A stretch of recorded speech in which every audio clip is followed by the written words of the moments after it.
মৰমৰ ছাত্ৰ ছাত্ৰীসকল, তোমালোকক মই মোৰ চেনেলটোলৈ স্বাগতম জনাইছোঁ।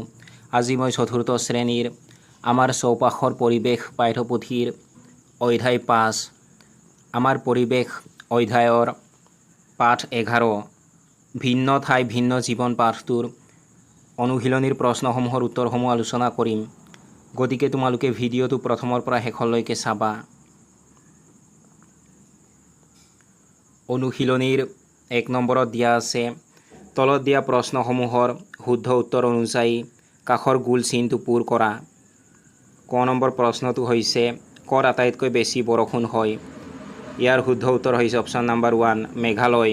তোমালোকে অপশ্যন 1 থকা গোল চিনটো পূৰ কৰি দিবা। খ নম্বৰ প্ৰশ্নটো হৈছে লাডাখৰ লোকসকলৰ প্ৰধান জীৱিকা কি? ইয়াৰ শুদ্ধ উত্তৰ হৈছে অপশ্যন নম্বৰ 3 পশুপালন। গতিকে তোমালোকে অপশ্যন 3 থকা গোল চিনটো পূৰ কৰি দিবা।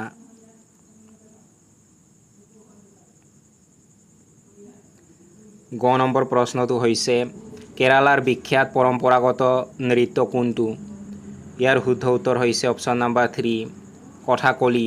গতিকে তোমালোকে অপশ্যন 3 থকা গোল চিনটো পূৰ কৰি দিবা।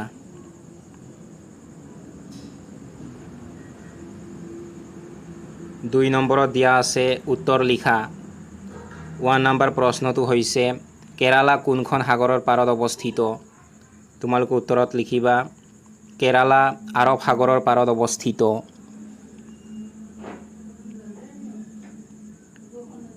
দুই নম্বৰ প্ৰশ্নটো হৈছে মেঘালয়ৰ কোন ঠাইত আটাইতকৈ বেছি বৰষুণ হয়?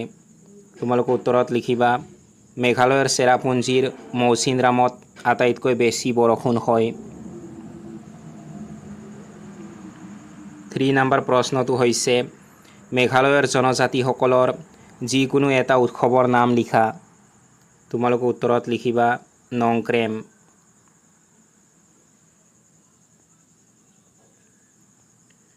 3 নম্বৰত দিয়া আছে খালী ঠাই পূৰ কৰা।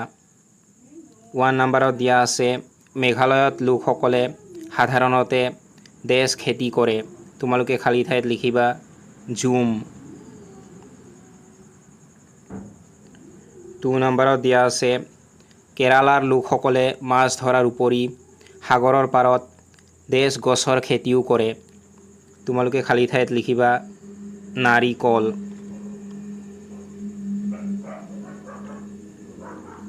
5 নম্বৰ প্ৰশ্নটো হৈছে লাডাখ অঞ্চলত কিয় গছ গছনি কম দেখা যায়? তোমালোকে উত্তৰত লিখিবা লাডাখক ভাৰতৰ শীতল মৰুভূমি বুলি কোৱা হয়। এই অঞ্চলটো অতিপাত ঠাণ্ডা আৰু বছৰটোৰ বেছিভাগ সময় ই বৰফেৰে ঢাক খাই থাকে। অত্যাধিক ঠাণ্ডা আৰু বৰফৰ বাবে ইয়াত গছ গছনি বা বনাঞ্চল অতি কম দেখা যায়।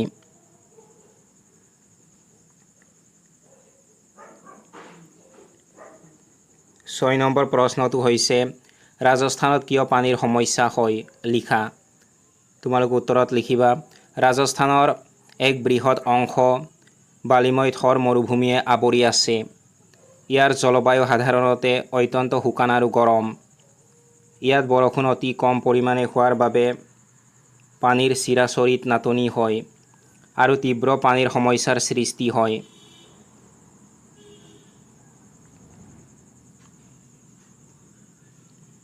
সাত নম্বৰ প্ৰশ্নটো হৈছে ৰাজস্থান আৰু কেৰালাৰ পৰিৱেশৰ মাজত কি কি পাৰ্থক্য আছে লিখা। তোমালোকে উত্তৰত লিখিবা ৰাজস্থান আৰু কেৰালাৰ পৰিৱেশৰ প্ৰধান পাৰ্থক্যসমূহ হ'ল ভৌগোলিক অৱস্থান। ৰাজস্থান উত্তৰ পশ্চিম ভাৰতৰ এক মৰুভূমি অঞ্চল। কেৰালা দক্ষিণ ভাৰতৰ এক উপকূলীয় অঞ্চল। জলবায়ু ৰাজস্থানৰ জলবায়ু শুকান আৰু অতি গৰম। কেৰালাৰ জলবায়ু গৰম আৰু সেমেকা। বৰষুণ ৰাজস্থানত বৰষুণ অতি কম হয়। কেৰালা পৃথিৱীৰ ভিতৰতে দ্বিতীয় সৰ্বাধিক বৰষুণ হোৱা অঞ্চল। উদ্ভিদ ৰাজস্থানত কেৱল কাঁইটীয়া গছ গছনি যেনে খেজৰী সাগৰফেনা জন্মে। কেৰালাত নাৰিকল ধান চাহ কফি ৰবৰ আদি প্ৰচুৰ পৰিমাণে পোৱা যায়।